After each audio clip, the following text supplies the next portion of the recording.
வணக்கம். இன்றைய முக்கிய செய்திகள். நாளை தொடங்குகிறது வேட்புமனு தாக்கல். வேட்பாளரை தேர்வு செய்ய முடியாமல் திணறும் பாஜக.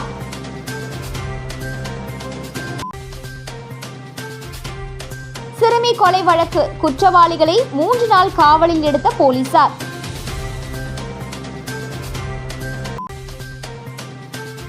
புதுச்சேரி தமிழக போலீசார் ஆலோசனை கூட்டம். எல்லைப் பகுதியில் கண்காணிப்பை தீவிரப்படுத்த நடவடிக்கை.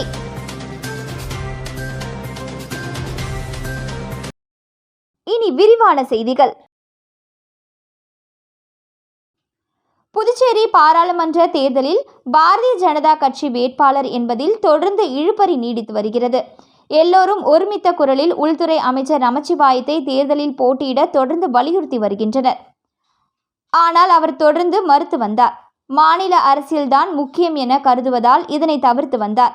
இதனால் காரைக்கால் தொழிலதிபர் GNS ராஜசேகரனை களமிறக்கலாம் என பாரதிய ஜனதா கட்சி முக்கிய நிர்வாகிகள் கட்சி தலைமையிடம் முன்மொழிந்தனர். இதற்கிடையே புதுச்சேரி பாராளுமன்ற தொகுதியில் பாரதிய ஜனதா சார்பில் போட்டியிடும் 4 பேரின் பெயர்களை டெல்லி கட்சி தலைமைக்கு அனுப்பி வைக்கப்பட்டுள்ளது. இந்த பட்டியலில் அமைச்சர் நமச்சிவாயத்தின் பெயர் முதலிடத்தில் இருந்தது. இதையடுத்து கடந்த 2 நாட்களுக்கு முன்பு பாரதிய ஜனதாவின் புதுவை பொறுப்பாளர் நிர்மல் குமார் சுரானா அவசர அழைப்பின் பெயரில் அமைச்சர் நமச்சிவாயம் பெங்களூர் சென்று அவரை சந்தித்து பேசினார். அப்போது அவரிடம் நிர்மல் குமார் சுரானா பாரதிய ஜனதா வெற்றி வாய்ப்புக்காக தாங்களே போட்டியிட வேண்டும் என்று கேட்டுக்கொண்டார்.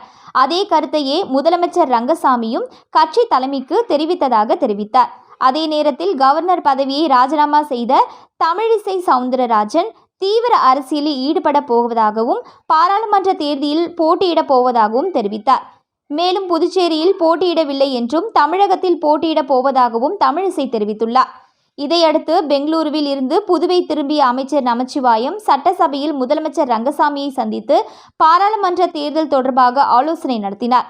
அப்போது முதலமைச்சர் ரங்கசாமி புதுச்சேரி தொகுதியில் தேசிய ஜனநாயக கூட்டணி வெற்றி பெற அமைச்சர் நமச்சிவாயத்தை போட்டியிட அறிவுறுத்தியதாக கூறப்படுகிறது. இதுகுறித்து அமைச்சர் நமச்சிவாயத்திடம் நிருபர்கள் கேட்டபோது NR காங்கிரஸ் தலைவர் முதலமைச்சர் ரங்கசாமி ஆசியோடு புதுச்சேரி பாராளுமன்ற தேர்தலில் பாரதிய ஜனதா சார்பில் யார் போட்டியிட்டாலும் அவரை வெற்றி பெற செய்வோம். அதே வேளையில் கட்சி தலைமையில் புதுச்சேரி தொகுதியில் போட்டியிட தயாராக இருப்பதாக அமைச்சர் நமச்சிவாயம் தெரிவித்தார். எனவே புதுச்சேரி தொகுதியில் தேசிய ஜனநாயக கூட்டணி சார்பில் அமைச்சர் நமச்சிவாயம் போட்டியிடுவது உறுதியாகிவிட்டது என தெரிகிறது.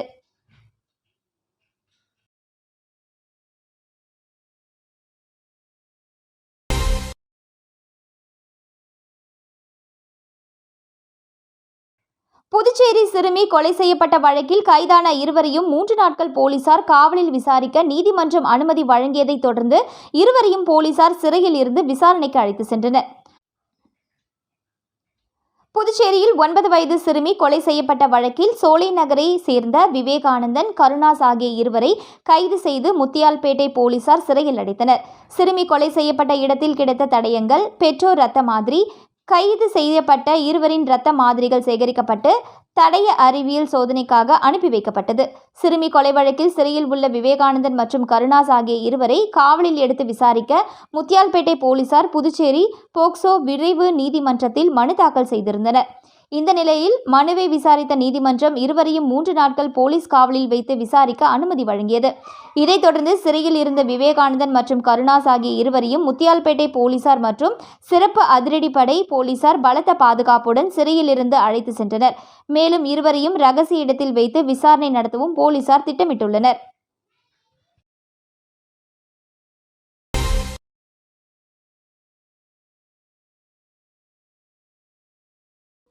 நாளை பாஜக அலுவலகம் செல்கின்றேன். அவர்கள் என்ன சொல்கின்றார்களோ அதன்படி செய்வேன் என்று புதுச்சேரியை விட்டு செல்வது மனதுக்கு சிரமமாக இருக்கின்றது என ஆளுநர் பதவியை ராஜினாமா செய்த தமிழிசை சவுந்தரராஜன் தெரிவித்துள்ளார்.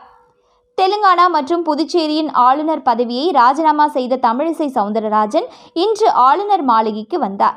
அவரை சந்தித்த முதலமைச்சர் ரங்கசாமி மற்றும் அமைச்சர்கள் நமச்சிவாயம், லட்சுமி நாராயணன் ஆகியோர் நேரில் சந்தித்து வாழ்த்து தெரிவித்தார்கள். இதனைத் தொடர்ந்து செய்தியாளர்களை சந்தித்த அவர், புதுச்சேரி மக்கள் என் மீது அன்பை பொழிந்தார்கள். அந்த அன்பு எப்போதும் தொடரும். சில நேரங்களில் கடுமையான முடிவுகள் எடுக்க வேண்டி உள்ளது. அதனால்தான் இந்த முடிவை எடுத்தேன் என்றார். தமிழில் பதவி பிரமாணம் எடுத்தது புதுச்சேரியில்தான். 3 ஆண்டுகள் முழுமையாக இந்த புதுச்சேரிக்கு சேவை செய்துள்ளேன்.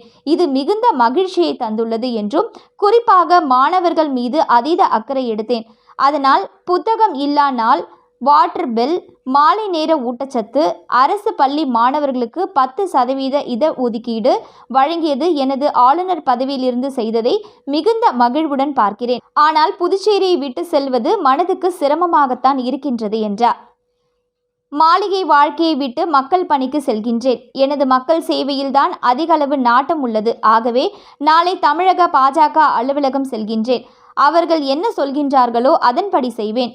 என் பலத்தின் மீது நான் வைத்திருக்கின்ற நம்பிக்கை எதிர்வினைகளை எதிர்க்க முடியும் என்ற நம்பிக்கையும், மக்கள் பணியில் இருந்து என்னை பிரிக்க முடியாது என்ற நிலையில்தான் நான் உள்ளதாக முன்னாள் ஆளுநர் தமிழிசை சவுந்தரராஜன் தெரிவித்துள்ளார்.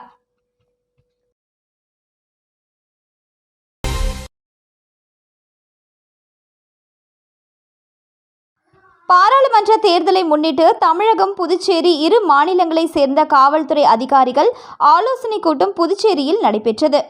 புதுச்சேரி மற்றும் தமிழகத்திற்கு ஏப்ரல் 19ஆம் தேதி பாராளுமன்ற தேர்தல் நடைபெறவுள்ளது.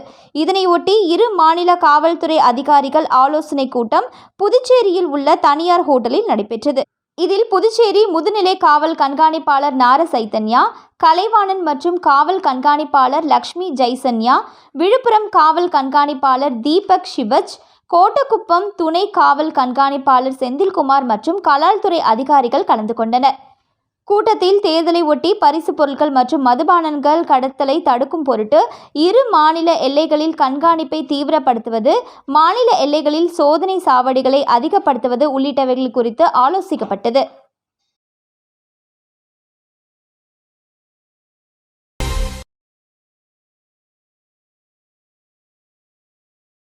செல்வ விநாயகர் ஆலய கும்பாபிஷேகத்தை ஒட்டி ஏராளமான பெண்கள் முளைப்பாரி எடுத்து ஊர்வலம். காரைக்கால் மாவட்டம் ஊழியப்பத்து கிராமம் புதுத்தெருவில் அமைந்துள்ள பழமை வாய்ந்த ஸ்ரீ செல்வ விநாயகர் ஆலய கும்பாபிஷேகத்தை ஒட்டி இன்று நடைபெற்ற முளைப்பாரி ஊர்வலத்தில் ஏராளமான பெண்கள் பங்கேற்றனர். அரசலாற்றில் கங்கைக்கு பல்வேறு பூஜைகள் செய்யப்பட்டு மகா தீப ஆராதனை காண்பிக்கப்பட்டது. அதனைத் தொடர்ந்து முளைப்பாரிகளை சுமந்த ஏராளமான பெண்கள் ஊழியப்பத்து முக்கிய சாலை வழியாக புதுத்தெரு செல்வ விநாயகர் ஆலயம் வரை ஊர்வலமாக வந்து முளைப்பாரிகளுக்கு மகா தீபம் ஆராதனை காண்பிக்கப்பட்டு யாகசாலையில் வைக்கப்பட்டது. இந்நிகழ்ச்சியில் ஊழியப்பத்து புதுத்தெரு கிராமவாசிகள் மற்றும் பொதுமக்கள் ஏராளமானோர் கலந்து கொண்டு செல்வ விநாயகரை வழிபட்டனர்.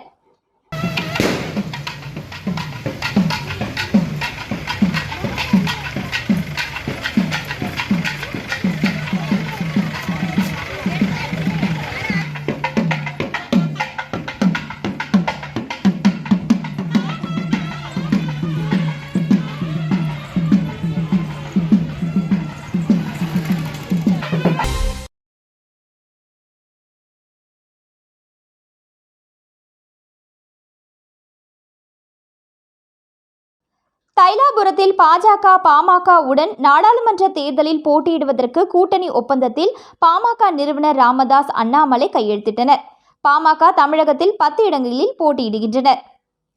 விழுப்புரம் தைலாபுரத்தில் உள்ள பாமக நிறுவனர் ராமதாஸ் இல்லத்தில் பாஜகவுடனான நாடாளுமன்ற தேர்தலுக்கான கூட்டணி ஒப்பந்தம் கையெழுத்தானது.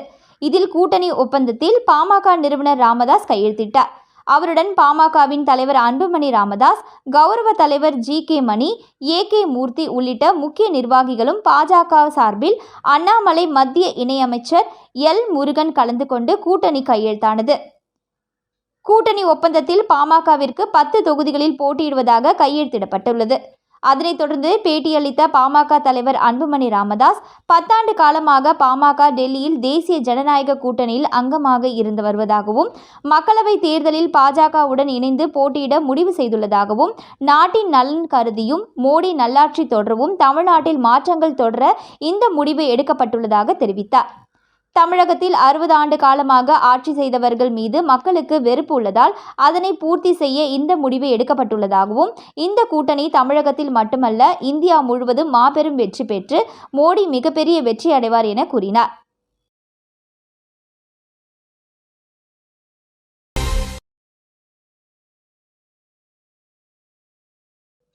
சாரம் அரசு தொடக்கப்பள்ளி ஆண்டு விழா மாணவ மாணவிகளுக்கு பரிசு வழங்கி பாராட்டப்பட்டது.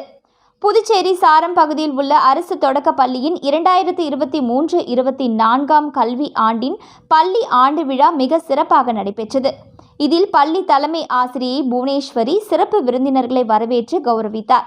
இந்நிகழ்ச்சியில் தலைமை விருந்தினராக பள்ளி கல்வித்துறை துணை ஆய்வாளர் குலசேகரன் மற்றும் சிறப்பு விருந்தினராக சுப்பிரமணிய சுவாமி, கோவில் அறங்காவலர் குழு தலைவர் பொன் நீலகண்டன், முன்னாள் அறங்காவலர் குழு தலைவர் ரங்கராஜி, rotary club of Pondicherry, galaxy தலைவர் சண்முக சுந்தரம், சாரம் பசுமை அமைப்பின் நிர்வாகி பிரதாப், பெற்றோர் ஆசிரியர் சங்க தலைவர் அமரன், முன்னாள் தலைவர் பிரபு ஆகியோர் இவ்விழாவில் கலந்து கொண்டு சிறப்புரையாற்றி மாணவ மாணவிகளுக்கு பரிசுகளை வழங்கி பாராட்டினர். ஆசிரியை பழனி அம்மாள் நிகழ்ச்சியை தொகுத்து வழங்கினார். ஆசிரியை ரோஸ்லின் ஆண்டு அறிக்கையினை வாசித்தார். தொடர்ந்து பள்ளியின் இசை ஆசிரியர் அங்கப்பன் தலைமையில் இசை நிகழ்ச்சியும் மாணவ மாணவிகளின் கண்கவர் கலை நிகழ்ச்சிகளும் நடைபெற்றது. இந்நிகழ்ச்சிக்கான ஏற்பாடுகளை பள்ளியின் ஆசிரியைகள் மற்றும் மேலாண்மை குழுவினர் மற்றும் பெற்றோர் ஆசிரியர் சங்கத்தினர் சிறப்பாக செய்திருந்தனர்.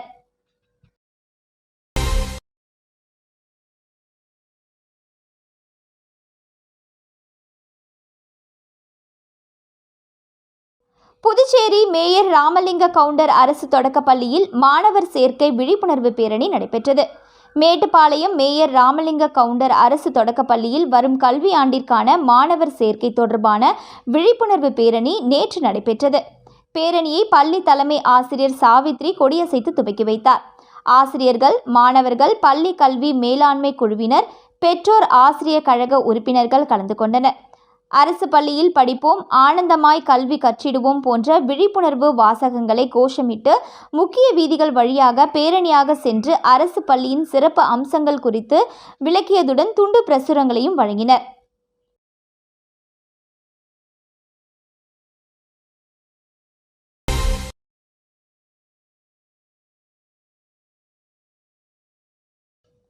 கோட்டக்குப்பம் மற்றும் மரக்காணத்தில் துணை ராணுவ வீரர்கள் அணிவகுப்பு நடத்தினர். நாடாளுமன்ற தேர்தலை ஒட்டி தேர்தல் துறை சார்பில் பறக்கும் படையினர் வாகன தணிக்கையில் ஈடுபட்டு வருகின்றனர். மதுவிலக்கு போலீசார் பல்வேறு இடங்களில் மது கடத்தலை தடுக்க தீவிர கண்காணிப்பில் ஈடுபட்டு வருகின்றனர். இந்த நிலையில் 60 துணை ராணுவ படையினர், 70 விழுப்புரம் ஆயுதப்படை போலீசார், 30 உள்ளூர் போலீசார் என மொத்தம் 165 பேர் கோட்டக்குப்பம் அடுத்த தந்திராயன்குப்பம் கிழக்கு கடற்கரை சாலையில் தொடங்கி கோட்டக்குப்பம் நகர பகுதியான மகாத்மா காந்தி வீதியில் துணை போலீசார் சூப்பரண்டன்ட் சுனில் தலைமையில் இன்ஸ்பெக்டர் சக்தி மற்றும் துணை ராணுவ படையினர் துப்பாக்கி ஏந்தியபடி கொடி அணிவகுப்பு நடத்தினர். வாக்காளர்கள் பாதுகாப்புடன் சுதந்திரமாக வாக்குப்பதிவு செய்யலாம் என்பது குறித்து விழிப்புணர்வு ஏற்படுத்தும் வகையில் அந்த அணிவகுப்பு நடத்தப்பட்டது. இதேபோல் மரக்காணத்திலும் கோட்டக்குப்பம் துணை போலீஸ் சூப்பரண்ட் சுனில் தலைமையில் கொடி அணிவகுப்பு நடத்தப்பட்டது. இந்த அணிவகுப்பானது மரக்காணம் திரௌபதி அம்மன் கோவிலில் இருந்து பஸ் நிலையம் வழியாக தாலுகா அலுவலகம் வரை சென்று நிறைவடைந்தது.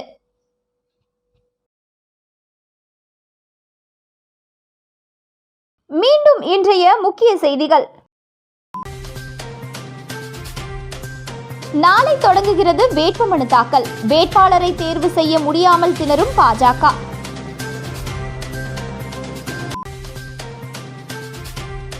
சிறுமி கொலை வழக்கு குற்றவாளிகளை 3 நாள் காவலில் எடுத்த போலீசார்.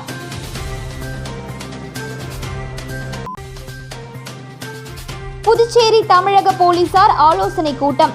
எல்லைப் பகுதியில் கண்காணிப்பை தீவிரப்படுத்த நடவடிக்கை. இத்துடன் இன்றைய செய்திகள் நிறைவடைந்தன. வணக்கம்.